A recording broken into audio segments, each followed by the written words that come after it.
ఎన్నో రోజులుగా చూసిన అవకాశం నిన్న అతనికి వచ్చింది. ఏపీకి చెందిన త్రిపురాన విజయ్ నిన్న తన కెరీర్లో తొలి ఐపీఎల్ మ్యాచ్ ఆడాడు.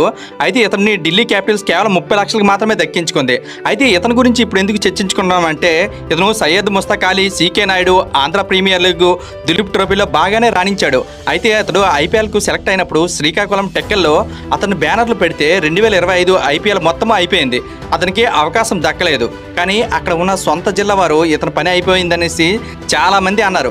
కేవలం ప్రచారం మాత్రమే, ఆట ఏమీ లేదు, అందుకే తీసుకోవడం లేదని విమర్శలు కూడా చేశారు. అయితే కాలానికి తెలుసు ఎప్పుడు అవకాశం ఇవ్వాలని. స్పిన్ ఆల్రౌండర్గా నిన్న ఆడాడు. అంటే కేవలం 2 ఓవర్లు మాత్రమే వేశాడు. బ్యాటింగ్ అవకాశం రాలేదు.